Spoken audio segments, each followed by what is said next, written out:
Okay, hello and welcome to Unboxed. I am your host, Paige Sandher.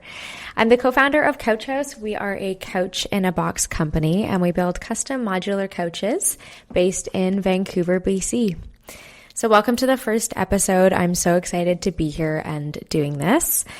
I have been thinking about this concept of this podcast for a while, and I really wanted to share the real stories of founders. I want to open the door to meaningful conversations and really make this the home for big ideas and bold conversations. There's so much that I have learned along the way of being an entrepreneur, now going into my 9th year of doing this. And I realized that there's a lot of us that are feeling the same way, go through a lot of the same stories and paths, and also a lot to learn from each other. And I really feel like in the past year and a half that I really started connecting with my founder friends, my entrepreneurs. We have a lot to share, and I think we do this alone quite a bit. So I wanted us to really kind of peel back the layers and have those conversations that really happen behind closed doors, in our homes, on the phones, or even in private a lot. So for the format of this podcast, I'll kind of be sharing a little bit about what it's going to be about in this episode. And then I'm also going to tell you a little bit about my journey, almost just to get it out of the way because I have so many other exciting things that I want to talk about on here. So for the format, I'm probably going to be doing at least a third of the episode solo, where I'll be kind of recapping my week, the things that we're doing. And then also I'll have my co-founder, who is also my husband. We've been partners or together for 8 years now, and we started Couch House itself 4 years ago, but we've worked together for about 7 of those 8 years. So I'll have him on for a good portion of the episodes as well. And then of course, I would love to be interviewing my other founder friends, entrepreneurs, people that I've met along the way, where we've had a lot of conversations in private about certain things that happen in our business, but really, I think that should be shared with a lot of other people who are in their journey as well, or even if you're not a business owner, to learn about what really happens behind the scenes of small businesses, of big businesses, and of really just growing and building your own empire. So I'm really excited to be hopping into that because there has been so much that I've learned along the way. I feel like this podcast is really kind of filling that gap. I personally wasn't finding it for myself, where I was like, hey, there's, founders that are way above me that have hit that $50 to $100 million threshold, or there were the founders that had just hit their 6 figures or were really trying to find that growth stage. So for myself, we have had our 6-figure businesses. We're now in our 7-figure and scaling. So there's a lot of growth and learning along the way. So I'm really hoping to kind of peel back those layers and chat a little bit more about that as well. Now, I'll dive into my story just as I'm kind of teasing it here already. So if you don't know me, like I said, my name is Paige, and I am an East Indian Indo-Canadian. I was born in 1996. So this year I am turning 29 because we are in 2025. And yeah, just to kind of bring it back all the way to my childhood, I was born and raised here in Vancouver, BC by 2 amazing parents. I have a sibling as well. And along the way, I was kind of dabbled into entrepreneurship in various ways, whether it was a family business that I got to work at in the summers. So my family has a motel that I would, stay at for about 2 months at a time and work in the laundry room and then eventually the front desk. And then along the way, I had started a lemonade stand when it came to raising money for the Terry Fox Foundation in grade 4 or 5. So there was a couple bits in there where, looking back, I kind of was, doing something a little different. And then right when I turned 16, I got a job, of course. My first job was working at a sushi restaurant. And then I stayed in the service industry for probably 5 to 6 years after that. So naturally, that's kind of where I gravitated towards. But in that time, throughout high school and university, I ended up actually studying my health sciences. So I never thought I was traditionally going to be in entrepreneurship or business. I thought I was going to work in the healthcare sector, probably in public health, and work on more in systems and management. And then I met a guy. A lot changed when I met Harrison. He is wonderful, and I'm so excited to have him on here to share not only his story, but really how we grew everything together. I couldn't have done it without him. We work as an amazing team, and I'm so grateful that I got to marry him this year. So I met Harrison in 2016, and we actually met on New Year's, going into 2016. So it was really, really sweet, and we just started friends at first and then grew from there. Unfortunately, in May of 2016, we got into a really bad car accident, and I always like to share this part of the story because it is an important one, because things happen, you're not expecting it, and you really need to learn how to grow from them. So we were in this car accident in 2016 in May, and then I definitely fell into a depression, and I will definitely be talking about mental health down the road in some of these pods as well, especially mental health as an entrepreneur. But when that happened, I was in a hard spot where I really realized I didn't really like what I was doing in school. I wasn't really sure where this was going to land me, and I had what I thought was my dream internship at the time in a healthcare field. And then once I worked in there for probably about 3 months, I was like, oh my gosh, I can't imagine doing this for the rest of my life. And I do know that like jobs will always vary and you can always grow from them. But at that time, I was definitely more short-sighted at 20 years old and thinking like, this can't be my future. I'm never going to be happy doing this. So within all of that, my best friend and I ended up making friendship necklaces. She took me out for the day and said, let's go do something fun for yourself, like kind of get your mind off stuff. So we ended up making friendship necklaces, and that was really the birth of my first business without really knowing it. So at 20 years old, we had gone and kind of sourced some stuff that we liked. And then Harrison was like, wow, this really makes you happy. Like, you should really consider making a collection. And here I was again being like, I don't know about that. Like, I don't think that's meant for me. Like, I think I'm going to go to school and maybe just like work a job even if I don't like it. Like, I'm not sure how this is going to make me money. But he was super entrepreneurial and kind of already doing his own thing. So he had done some websites and product builds and also just photography on the side. So he said, let me help you build a website. And then from there, curate your collection. Let's take photos of it. And yeah, just basically just do something that makes you happy. So I was really grateful for all that support. And then I launched a collection. I named each necklace after all of my good girlfriends. And I was really just sharing what I was doing on Snapchat at the time. And a lot of the girls that I worked with at the restaurant that I was working at actually asked me if they could buy these necklaces. So I'm like, okay, I think I have something going on here now. Like, this is kind of cool. Like, you know, $20 here, $40 here. I'm kind of building as I'm going. And then I remembered I launched my website on October 13th in 2016. And I was shocked. And I was shocked because no one bought anything. And that was one of the best lessons I could have possibly learned at such an early part in my journey of entrepreneurship, mainly because it really taught me the importance of marketing your product and sharing with what you're doing so that people know when your product goes live, you need to launch it and you need to sell it. So from that point, I was like, okay, well, I need to get into more eyes in front of other people. I was like, obviously posting on this one time on Snapchat isn't going to do it for me. And the girls at work, you know, might be repeat customers and might give referrals, but this isn't what's going to grow my business. So from there, keeping in mind this was almost 9 years ago now, I started posting on Instagram and then also just reaching out to people and kind of sharing with them what I was doing and what I was building. And that's really how I built my first business. And it really grew fairly organically from the sense of, I don't believe I was putting much money into ad spend. And I think it was just through retargeting through people who had already seen my products. So that was where that ended up growing to. But just to backtrack just a touch, because there's so much that happened in between all of that.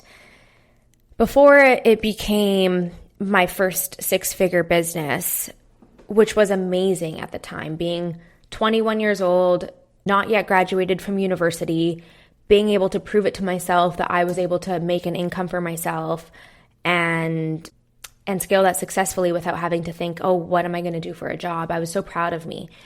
But there was so much learning. And just to go back to that, before I even went live, basically, and had partnered with influencers, essentially what I had also done is I had done the craft markets, I had done the fairs, I had done almost everything in person that you can activate locally to try to grow that part of the business. And one of the other biggest learning lessons I learned at that time was trading my time for money. So me knowing that I was the person that had to go in to show up, I had to go in to set up the booth, I had to be the person that really was the face and the name of everything, that, in my opinion, at the time was not scalable. So at a certain point, we had an unlock, and I think this was probably 6 to 9 months into the business, where I remember I asked Harrison if he could fill my orders for me because I wanted to travel. So I said, I can pre-batch them, make them, but I just need you to ship them for me. And he said no. And I'm really happy he did, because again, another lesson in there is, how does this run without me doing everything? And the reality is that I needed to figure that out. And it's such a good lesson to learn, because the difference is are you going to work in your business or on your business? And I think that is a huge unlock for solopreneurs to become business owners as well. So within that time, he said, you need to get a supplier, or you need to think about, are you going to use a 3PL for shipment? Really think about those next steps. And that's what I ended up doing. I ended up eventually hand making everything, to then working with the factory directly, and then growing the business. So now I was less focused on myself hand making the product. I had outsourced that. I was now more focused on the marketing of the product. And then at that point, I could focus on scaling the actual business. Now, one thing within this all, and I'm sure we'll have a whole separate episode about it with just Harrison and I, was about finding your business partner. But one of the things that we learned really early in our relationship and our friendship, I guess as we were dating as well, is that we actually worked really, really well together. And I think there was a handful of reasons, but if I was to break it down into what I look back as, would be one, the fact that we really have complementary skill sets. So he's the person that does the technical, the back end, the photography, the websites. He can help with the retargeting and the ads. Whereas if I really am that forward facing, I usually do the product, the brand, and the marketing, the kind of awareness about it. So with those two things, we had like our back end and our front end, and then we could both come together kind of as a united team to really grow what we wanted to. And that was really cool, because I had my business as the custom or jewelry business, which at the time we called Gem & Co. And then he thought, if she's doing it, like, why can't I?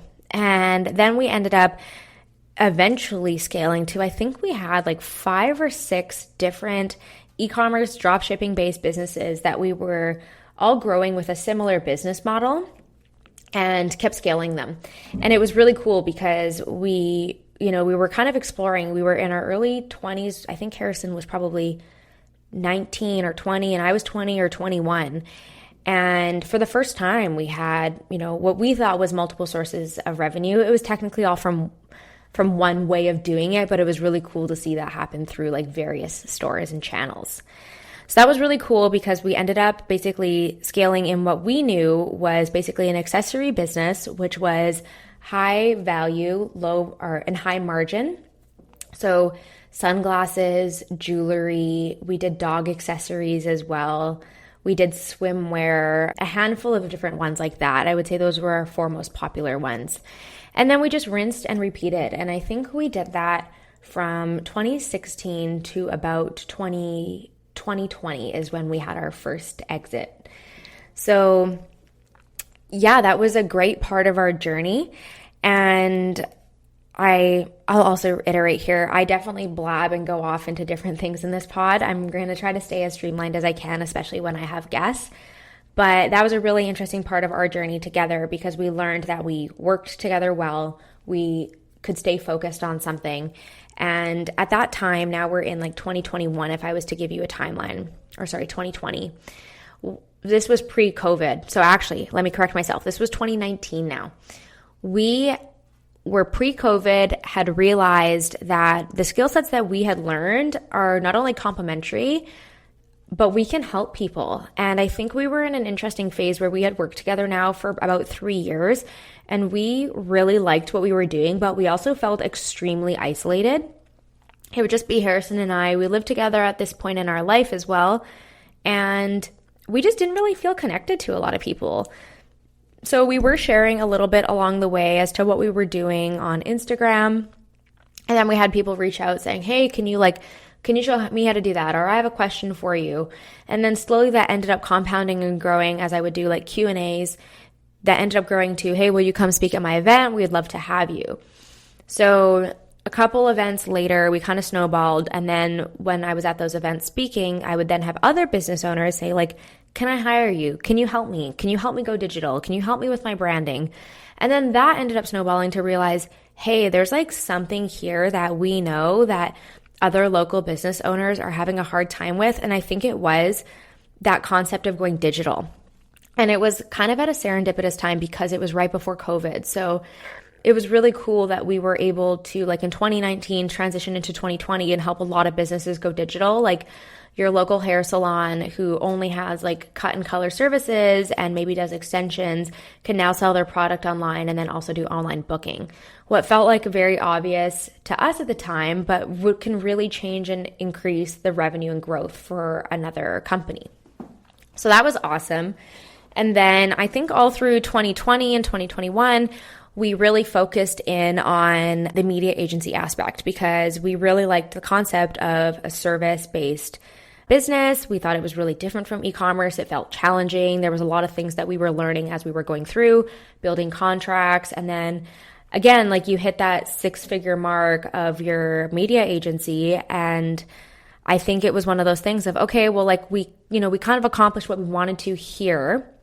At that point, I don't think we really were ready to take that next step, like mentally. And when I look back at kind of how we envisioned everything, I know I wasn't in that growth mindset. I definitely was very complacent at the time with where we were at. But we really had to ask ourselves of like, what is the next step here? And I think we got to a point where I know I was happy with working with clients, but I knew Harrison wanted more from that.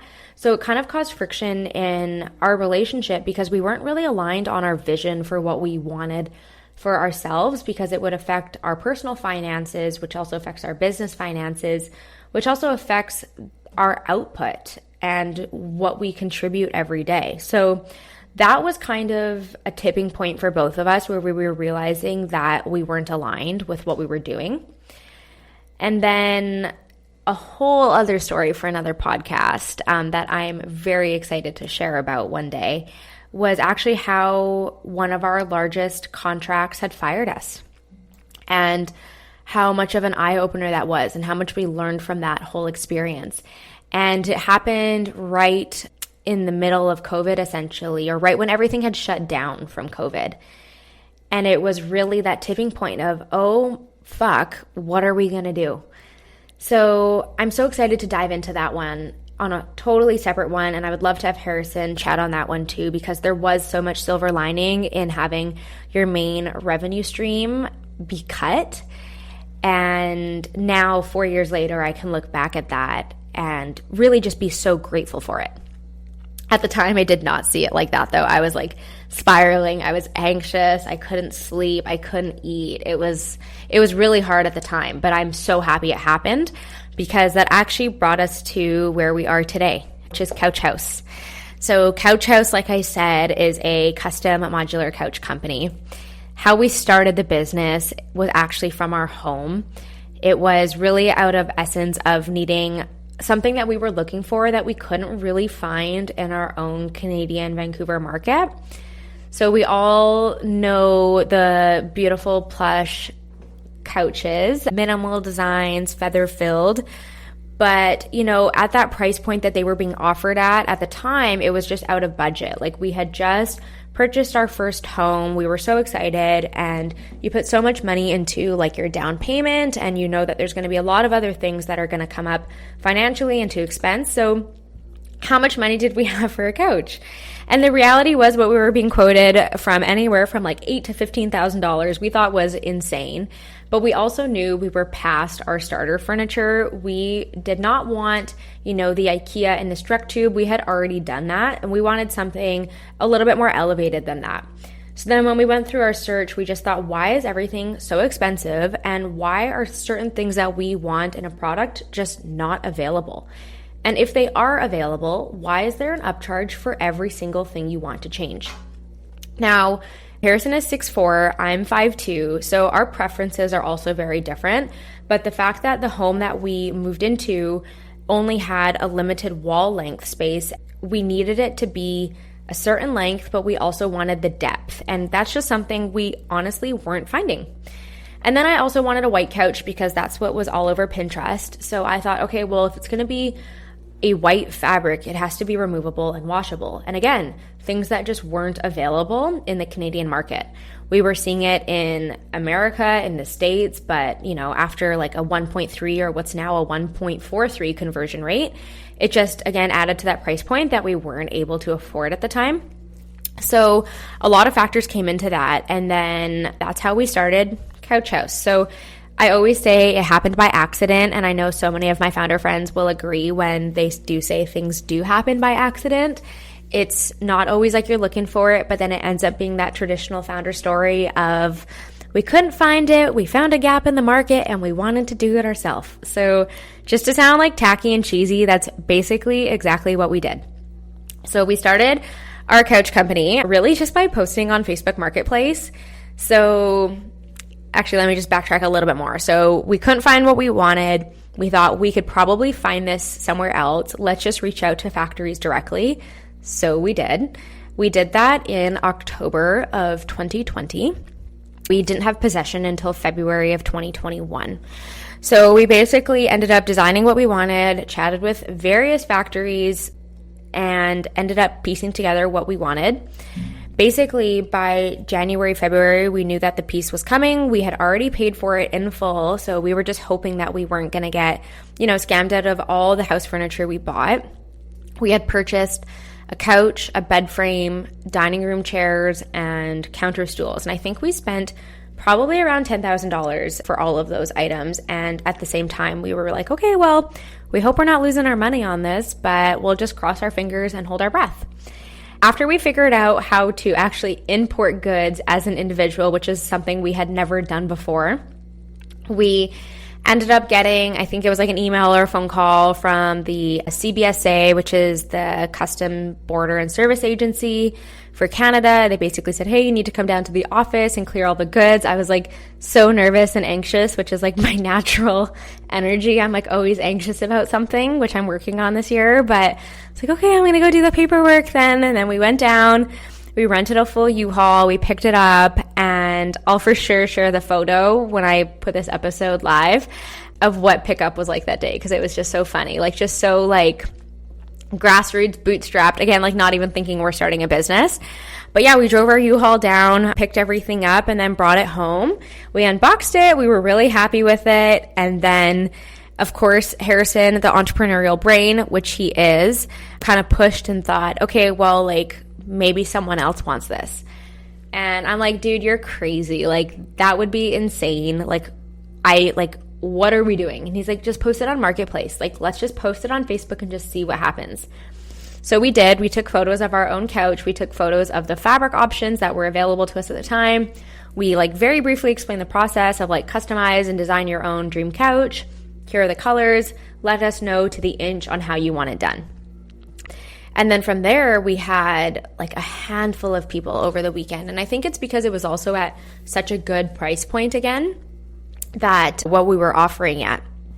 Basically, we had, I think it was like 2,500 people view the post in like 3 days, where normally like sometimes you're getting like 500 views on a good post. So you knew it was a good post, and I love Facebook Marketplace. I spend way too much time on there. So I was like, okay, I think we got something here. And then over the span of the weekend, we had 4 people that were willing to pay us over a couple $1,000. And then obviously if you take those 4 people, that was over like $10,000 to $15,000 in sales without ever seeing the product, like touching, feeling. We had no brand name. We had no Google business. We had no Shopify. There was like no validity to what we were doing whatsoever. And we had people that were willing to pay us money.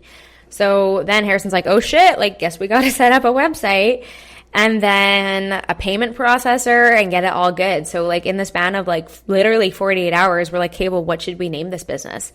And then I thought it kind of was like a joke when in Kanye's song, one of his songs, he's like, couches, couches, couches, which one should I pick?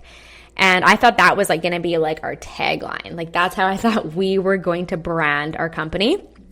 And then I thought like this was like my shower thought where all my good ideas come from. But it was like, okay, well, like every house needs a couch. So let's call it Couch House. And now that I look back at it, I'm like, oh man, there are so many things that I wish I had like branded this company as, but now like the SEO is already built up for it. And I definitely have so many conversations with like marketing team and Harrison about a rebrand, which will maybe be for a future discussion. But yeah, that's how we ended up with the name of Couch House. And from there, essentially, we kind of got to the point where I was like, okay, well, I don't want people to pay for something unless they see the product and know exactly what it is and really love it. I just, would hate for it to be an experience where they wait for something that takes 2 to 3 months and then they get it and they don't like it. So from there, we started inviting people into our home.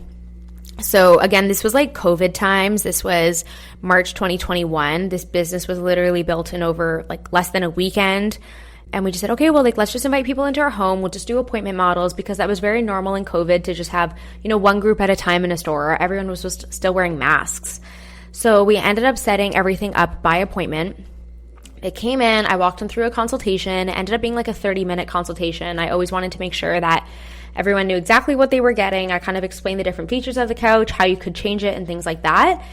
And that was really cool because now that I look back at it, that was like surveying your customer live, like asking them everything that they could have possibly wanted. What would they change? What would they do differently? And because I had almost 3 years of one-on-one interactions with all of the clients, it was, I think, probably one of the most helpful things that we ever learned in our business was to be so hands-on with your customer, which in a, again, separate podcast episode that I can't wait to dive into, but it's like getting to know your customer and learning about them. And I know like one of my founder friends, Aaron from Hush, he always talks about that, like survey your customer, ask them what they'd like to see. Like if you were to launch a new product, give them a call, see what they would want in that product. So just to backtrack it a bit there, that was just like such good hands-on time with each customer that we had to build it. And I think we knew like this was a hit when we hit 6 figures in our first month. And before that, we had only ever hit 6 figures annually. So to see that happen within 30 days was like, oh fuck, this has got to be good. And it was like, we just kept doing what we were doing. We just had the appointment bookings. And then we ended up building a full system out for it. So rather than just, a Facebook Marketplace post, we ended up building a website. And then from there, you direct your traffic to the website. We have a quiz model, which now, like, I would say a lot of local couch companies that have mimicked us have tried to also do. But there is really a lot in the infrastructure and the back end as to how we have like nurtured our client throughout the entire journey to be able to have that be a successful business just running from our home, which was really cool. And then as we grew Couch House, I mean, there's so many learning lessons along the way that I can't wait to dive into, like unexpected tax bills, like planning financially, and, your first year of a 7-figure business and just how to do that all. And then also just like learning as you go for things that you don't even know that are going to come up. So there's so much I'm excited to share about on this podcast with you guys in the next episodes, and especially when I have Harrison on here. But I think that the thing that I kind of wanted to hop into after that was after we got to a certain point, we kind of knew like this is just us two running the business. This is, just us and eventually a virtual assistant to do the admin and the customer support component. Like, this, again, is not a scalable business. And I think that's one thing that we really had learned from our e-commerce stores, but they were just e-commerce stores. But for this, we knew that like scaling a business and having people in our home every day wasn't going to be the logical next step. So in 2022, and again, like COVID and economic times really like felt a little dicey. Like, no one really knew like what consumer spend was going to be like at that time. Everyone had just had such a surplus of, reimbursements from the government, from the COVID checks, like the economy, like interest rates were so low. Like, there was just a lot in the economy that like you would think sounds good, but it's because the government had pumped so much money into it that consumers felt really strong about stuff. And then, you have to look at how that actually ended up playing out, like the 2 to 3 years after, where all of our interest rates are a lot higher. And when you think about that, you have to think about the market that we were working with furniture and home goods. So of course, during COVID, home goods were at an ultimate high because everyone was spending time in their homes. They're revamping them, and they're just realizing that, they might want like a nicer couch or, nicer candles or various, things that make your home feel more comfortable. And then at a certain point, the government has given us so much money, so we're feeling like we can spend whatever we want. And then pendulum has to swing the other way. So also in 2021, 2022, 2023, economically, there was a lot of uncertainty, and we weren't really sure as to what way to go. So what we ended up doing in 2022 was a 3-month pop-up. And we did this in Mount Pleasant. So rather than being more so in the suburbs of the greater Vancouver area, we thought, okay, let's go closer in to our client. And obviously we thought about this we looked at all of our customer data from the previous 9 months of sales. We looked at where the postal codes were and really geographically where were our customers living. So that was a great experience because one, now we're not in like a literal home that can only show one product. Now we are in I think it was about 1,500 square feet space. We can show multiple products, models, colors, fabrics, materials, fill, all those options. And actually at that time, we thought it was a good idea to have accent chairs and different styled couches, which was really interesting for us because we had kind of like launched that without really even marketing it. So again, going back to like that thing of not having any sales on the first day I launched my first business, it was kind of one of those things of like, we never did any marketing for anything else we were doing. So why did we think that was going to be the next big hit? So it was really interesting now that I look back that I'm like, hey, we did a pop-up and our main focus wasn't what we call the comfy couch. It was every other model that we thought would be amazing. Whereas our rhyme and rhythm for the previous 9 months were just that one model. Now, what we ended up doing is we learned a lot from that. And we took that one model and we added a handful of customizations to it.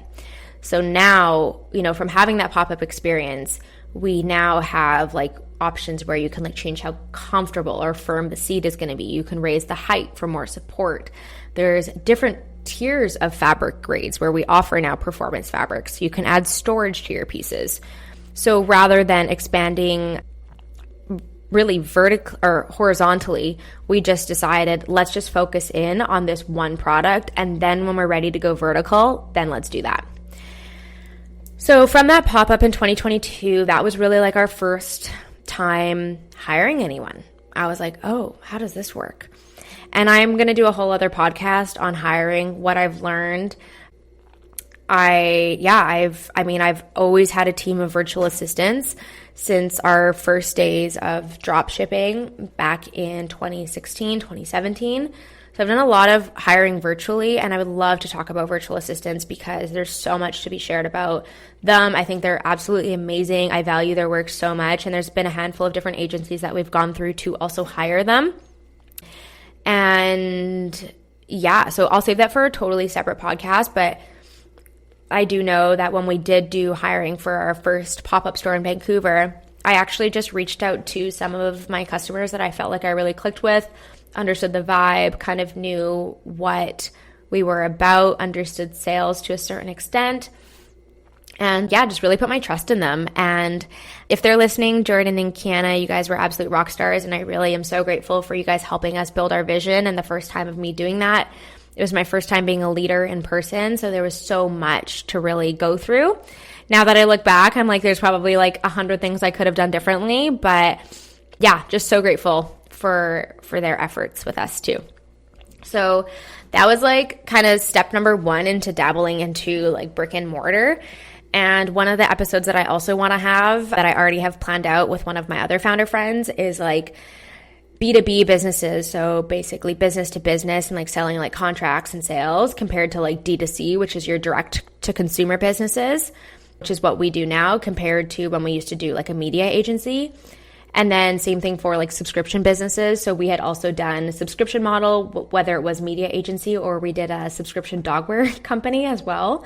In the mix of all of that, would love to tell you guys about that story. I think we lost probably like 20 or 30K on that venture, but I'll dive into that one with Harrison.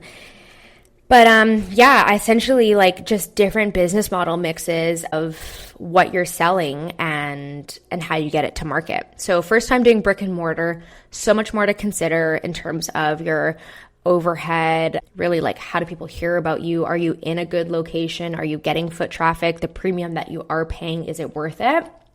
So lots of moving parts there. Also like your sales per square footage, like are you making your retail space like sellable in every aspect?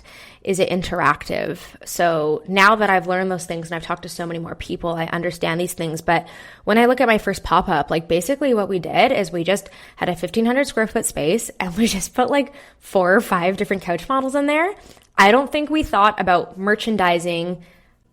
Yeah, like we actually didn't. Like we didn't think about like what does your window display look like? Like what's your promotion? Do you have any signage?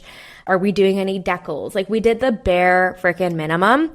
And at that time, that was huge for us. And I remember my mom being so proud of me. And now that I look back, I'm like, Mom, I didn't do like, that wasn't shit. Like even now I look at our store, I'm like, man, there's so much more to do still. And like, yes, it's going to take a lot of learning. And I have so many people that have been so helpful along the way. But that, when I look back at, I'm like, oh man, if I could have done that differently, I totally would have. But you only learn from everything. So anyways, that was 2022. We did that for 3 months. I think at that time we really had toyed with the concept of, do we want to do this a little bit like more long term? So we really looked at a handful of different commercial spaces. We really thought like, okay, like if we were to open up a store, like where is our home essentially? Where do we want to be forever? Like, are we ready to sign a 5-year lease? Are we ready to have a 10-year commitment? So we really toyed with those different ideas. And I think at the time, one, I don't think we were very bullish. Like our risk tolerance was very different then compared to what it is now. And again, for a separate pod, I would love to talk about risk tolerance and how you manage that with business partners and even just making business decisions. But at the time, I just knew we did not have that risk tolerance. But we did definitely explore buying commercial spaces for more of a real estate investment. And then also just toying with, okay, well, do we want to commit to a lease and where does this going to be? Ultimately, we ended up moving it back into our home. We're like, let's keep overhead low. Let's just like play it safe essentially. And I think that playing it safe model got us to exactly, I would say where we were at that time. Like we had still had like that 7-figure business. It was doing great, but it wasn't really in that growth stage anymore. It was really just like, okay, well, you've set something up and it's good, which is where I will take us to 2023 and 2024.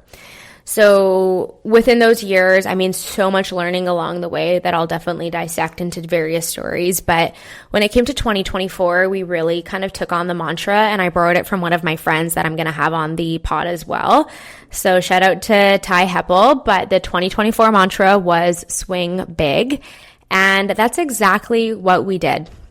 So I remember we were really kind of in the mindset of like, it's either now or never. We are going to either make these, changes and these investments and just go for it, or we never are. Like, it's just, we have to do it. So we're going to swing big. So we had actually gotten back from a trip from Tulum. Like Harrison and I always like to kind of do like a little bit of a debrief in like January, February, because Q4 is always so busy. So we were on like a relaxing, quiet trip. And then I got an email from what am I trying to say? Basically a local home goods fair that was at the convention center, and basically said like, do you want to showcase your products here? And I was like, okay, well, it's now or never. Like, let's do it. Swing big. So I was like, yep, let's set it up. Let's do it. Let's go for the weekend. Let's showcase our product and like, let's set up a booth. And then again, now that I look at that, I'm like, oh man, there were so many things that we could have done better in that booth, but I'm happy we did it because it really pushed us to, again, get out of our comfort. So we set up the booth, and then the silver lining on this, that was like one of the most draining weekends ever. Again, it was just me and Harrison. I hired my friends, like God bless them, because they have given like so much time and energy to me and like to the company as well. And like just like so many stories of how much they have helped me. So shout out to you too. You guys, Emma and Tisha, have done the most. But basically like hired them, and we're like, man, this is the worst weekend ever. Like right after a vacation, we just put ourselves in a spot where we're exhausted. Like, why did we do this? But silver lining is Harrison was driving by back from the convention center or to it, and basically found this place on South Granville. And if you're from Vancouver, you know that South Granville is where all the good furniture stores are. It is our dream location, and it was as well. And I think this is why like things always play out the way that they should when we were like very uncertain back in like 2022, 2023 as to what that next step is. I'm just so glad that like that 2024 move of just happening to drive by a location worked out. Harrison ended up texting the landlord. He actually even sent me a video and was like, I'm so excited. I just pulled over. You have to check out this spot. It's like in our location that we wanted. Things don't really open up here, and it's a good size space. It's for a good price. Like, let's just see what happens. So we ended up meeting with the landlord, and she's just an ultimate rock star. Like, we admire her so much. She just handles her business so coolly and just really believed in us and took a bet on us and was willing to sign a lease with us. And we only had to do a 1 year, no personal guarantees, like great market rate. And we were just so grateful. We're like, wow, someone took a bet on us, and they were okay with us being at where we were and starting out. And we're so grateful that happened, because we, again, risk tolerance wise, we're like, we can do 1 year, we could do 2 years, but we're just not sure if 5 is where we're at. But with that in mind, and again, separate podcast, so excited to talk about brick and mortar stores, lease agreements, like everything you need to know if you're thinking of even a pop-up or something more permanent. I have learned so much from just these lessons along the way. So from there, we ended up opening up our flagship store, which is actually where I'm recording out of now. And it's so cool. Like, I have an office here. We have like our main models here. We have a size wall. We have a fabric wall. We have every different type of filling option that we've offered, because again, having that like hands-on time with your customer every single day has really helped us understand like what people are looking for. So that's where we ended up here at Couch House. Now, almost 4 years later, it'll be 4 years in March, and this episode is coming out in January. So it's been a lot of, like highs, lows, the ups, the downs, the anxiety, the breakdowns, the crying, the also like so many things that you can't really tell anyone that are happening kind of moments. And I'm really excited to share a lot of those things now that I have perspective on them. They happened either a while ago, or even I'm sure on the pod, I'll be talking about things that are even happening now that I'm really, either working through or trying to understand a little bit better, or even just understand how I can be better too. So deep breath. That was a lot, but I think that the one thing that I really wanted to kind of loop in from all of this is I'm so excited to have this platform and to be sharing it with everyone. I know that there's been so much I've learned along the way, and I know that when I started connecting with other founders and entrepreneurs and even friends, or people in politics, or people who are like 20 years older than me or are like 10 steps ahead of me, I just feel like when you start talking to people about what you're doing, it just makes it so much easier because you have so much to learn from. And I think when people talk about community, I never really clicked for me, but it's like truly like find your people and work together. And I think that there's just so much opportunity to be had when you're able just to, be honest, share what's going on, shoot the shit, and put the ego aside and talk about it. So, the past 12 to 18 months when I finally like asked for help and kind of, said, hey, like, can we go for coffee? Or just reaching out to someone like through a cold email, or honestly on Instagram is where I do a lot of my kind of personal connection stuff, has been the best for me. So I always like to say you don't know what you don't know, and that's really why I wanted to start this podcast, Unboxed, really to kind of, unbox all the shit that happens on a daily basis. So I'm here to help with that. I would love to have also help you. I want to know, what do you want to hear? DM me on Instagram. I'll probably do a link in bio where you can, submit. I'll do a Q&A as well once this episode's live, because I really wanted this to be a space for all of us to chat and help each other out, man. Stuff gets hard sometimes. So I'm here for it too. And on the last note here, I'm really excited for what we have to come in season 1 of Unboxed. Thank you for listening and can't wait to chat with you soon.